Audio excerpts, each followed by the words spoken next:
என்ன வேணும் ஸ்கூலுக்கு எல்லாமே இங்கிருக்கு. Super Saravana stores, Chennai, Madurai, Kovai. யாரும் அடையாளம் காண முடியாத ஒரு விவகாரத்தில் அவர் இருக்கிறார் என்பதை நேற்று நான் சொல்லியிருந்தேன்.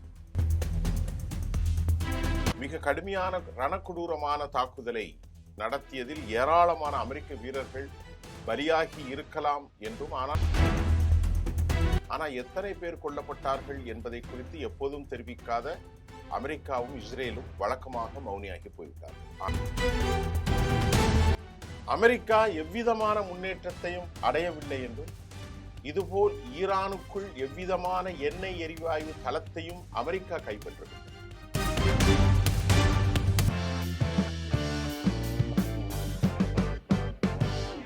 நேர்களே, இன்றைக்கு நாம பார்க்க போற விஷயம், கடந்த 3 மாதங்கள் ஆன பிறகும் கூட, ஏராளமான தலைவர்கள் கொல்லப்பட்ட பிறகு, இப்போது உச்சபட்ச தலைவராக இருக்கும் முஜிதபா கொமேனியை யாரும் அடையாளம் காண முடியாத ஒரு விவகாரத்தில் அவர் இருக்கிறார் என்பதை நேற்று நான் சொல்லியிருந்தேன்.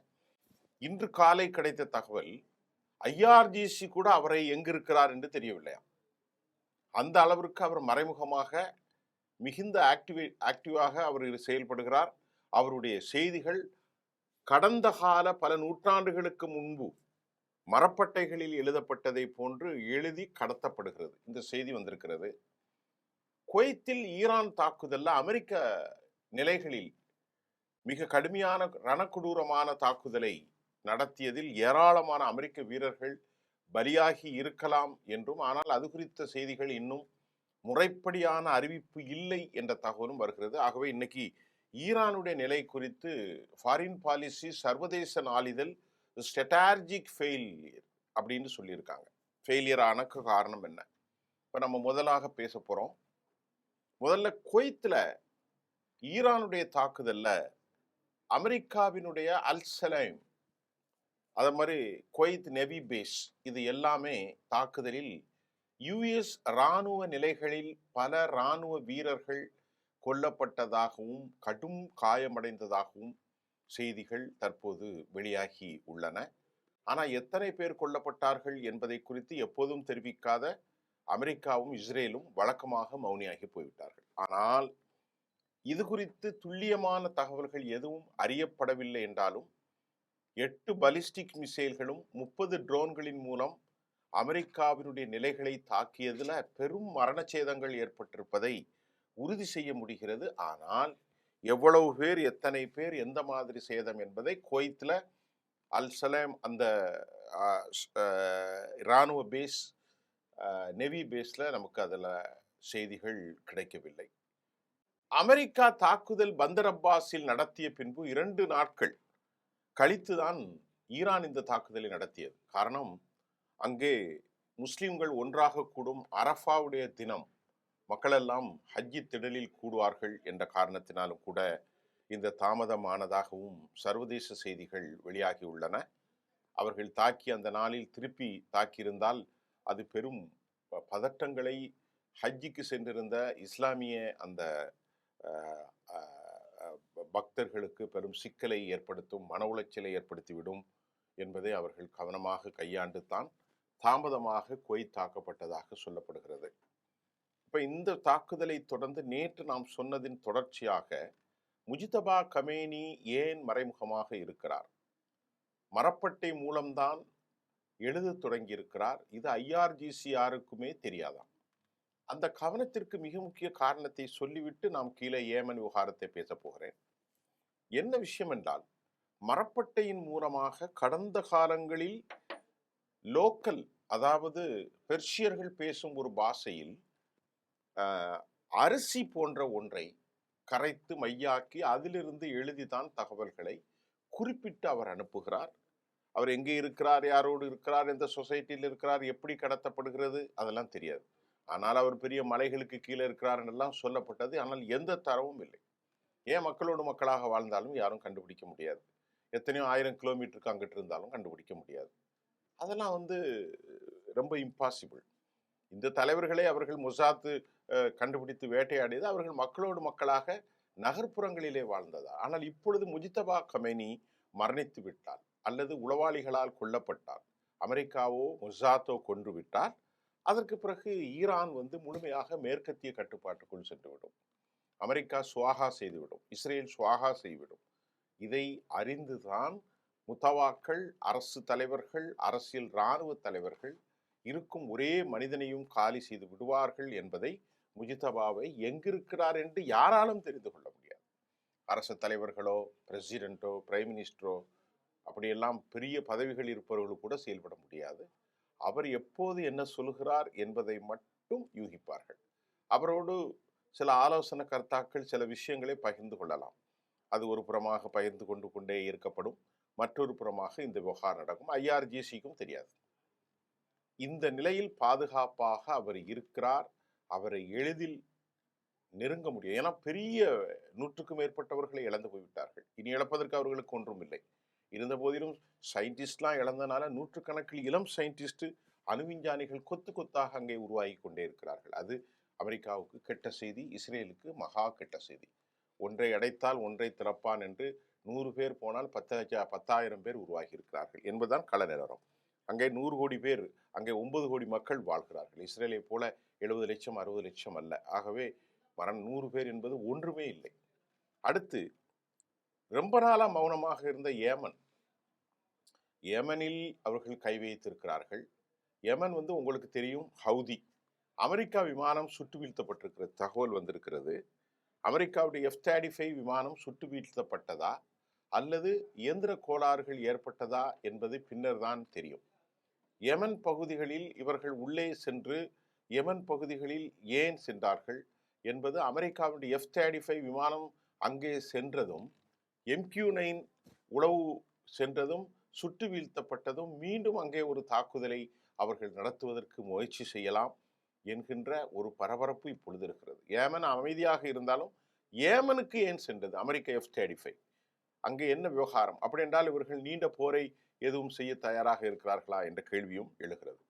அடுத்து, இன்னைக்கு ஸ்ட்ராட்டஜிக் மிஸ்டேக் அப்படிங்கிற தலைப்புல டொனால்ட் ட்ரம்ப் தலைமையிலான அரசு ஈரானுக்கு எதிராக மேற்கொண்ட போர் யுக்தி, அந்த யுக்தி அது ஒரு பெரிய ஸ்ட்ராட்டஜிக் மிஸ்டேக் என்று சர்வதேச விவகாரங்களை ஆய்வு செய்யக்கூடிய புகழ்பெற்ற ஃபாரின் பாலிசி இதழ் மிக கடுமையாக விமர்சனங்களை முன்வைத்துள்ளது. ஒரு இராணுவ விவகாரங்களை ஆய்வு செய்யக்கூடிய ஒரு மிக முக்கியமான ஃபாரின் பாலிசி, ஈரானுக்கு எதிராக அமெரிக்கா தொடுத்துள்ள போரில் ட்ரம்ப் நிர்வாகம் திட்டமிட்ட இலக்குகளை அடைய தவறிவிட்டதாகவும் இந்த ஃபாரின் பாலிசி சொல்கிறது.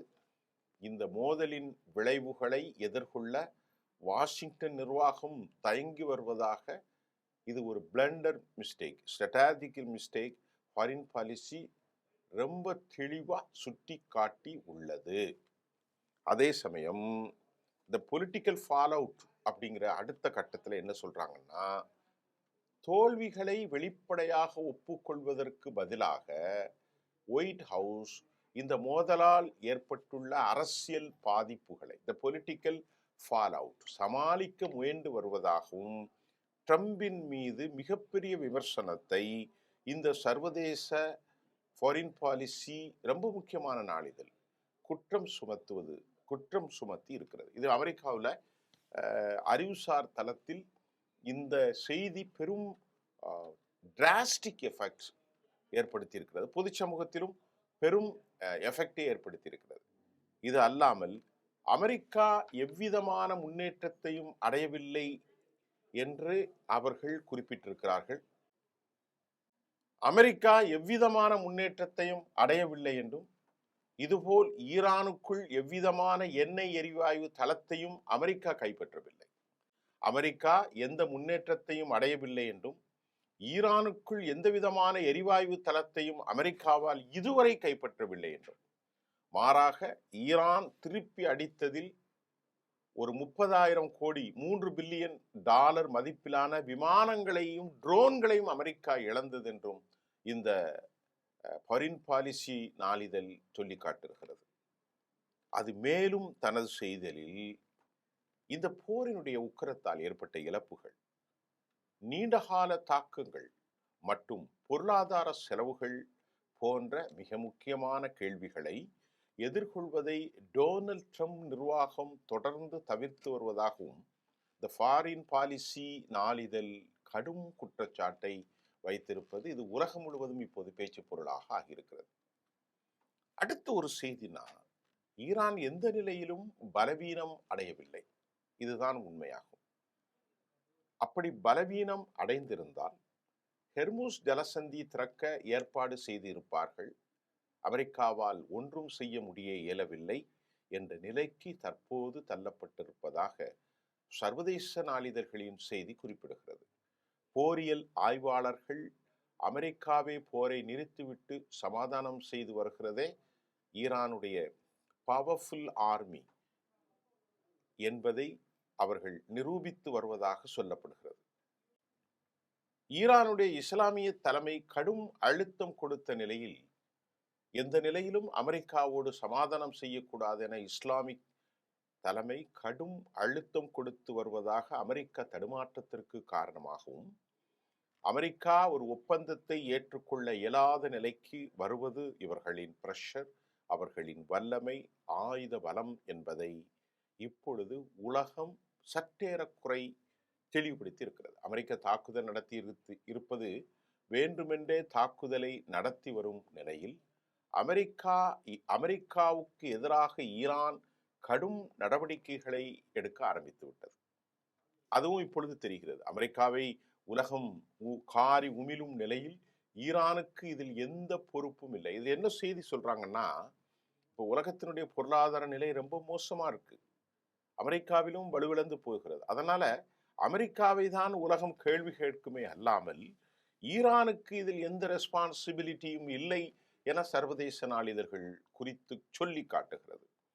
ஈரானுடைய இராணுவ தலைமை அடுத்த செய்தியில ரொம்ப வலிமையான முறையில் போர்க்களத்தில் இன்றும் தொடரும் நிலையில் இந்த போர் நிறுத்தம் மீண்டும் ஈரானுக்கு வலிமை பெற்றுள்ளது. இந்த போர் நிறுத்தத்தின் மூலமாக அவர்கள் வலிமையடைந்து ஆயுதங்களை சேர்த்து சிதிலமடைந்த பகுதிகளை அவர்கள் சரி செய்கிறார்கள். இது போர் அல்ல, ஒரு ராஜதந்திர நடவடிக்கை என்பதையும் அந்த நாளிதழ்கள் சுட்டி காட்டுகிறது.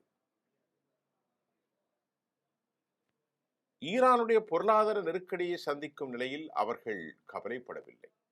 ஈரான் அவனுடைய ஆயில் கடத்தல்களின் மூலம் கோடிக்கணக்கில் பில்லியன் கணக்கில் சேர்த்து கொண்டிருக்கிறார்கள்.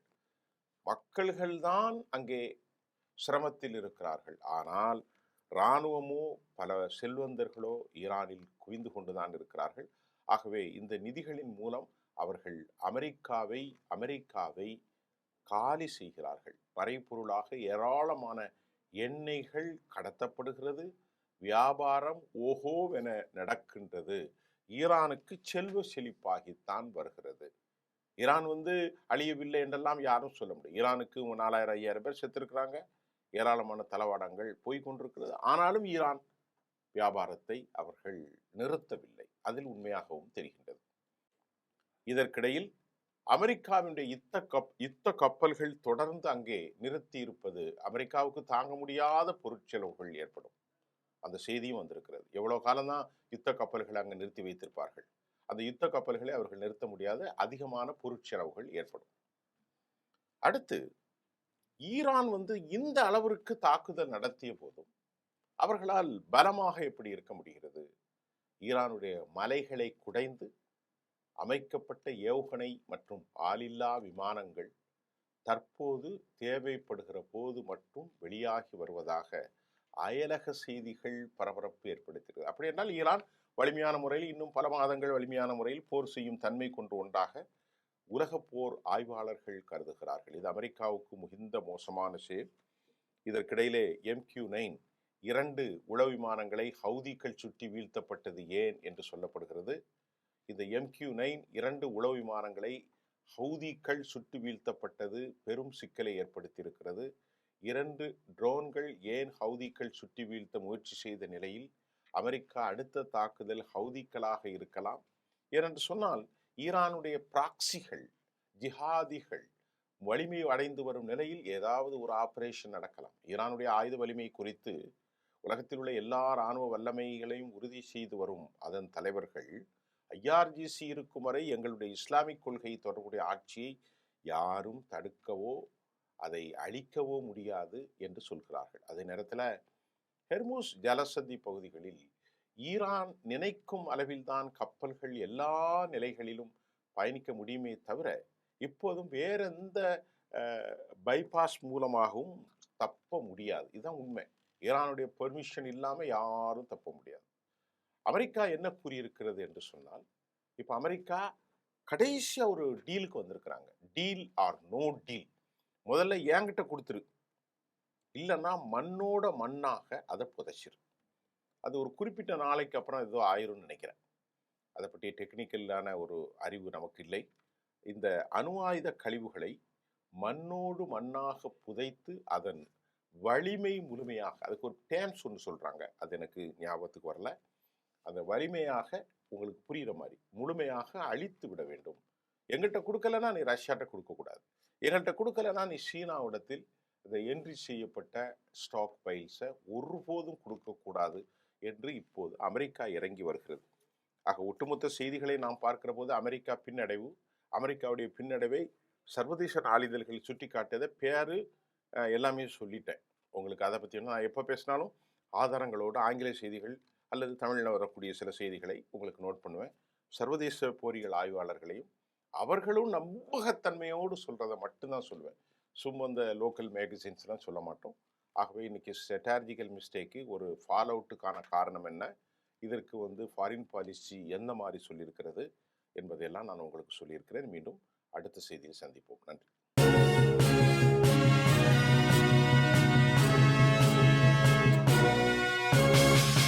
உடனுக்குடன் அப்டேட் தெரிந்து கொள்ள ஜெம் டிவி தமிழ் ஆப்பை இன்ஸ்டால் செய்யவும்.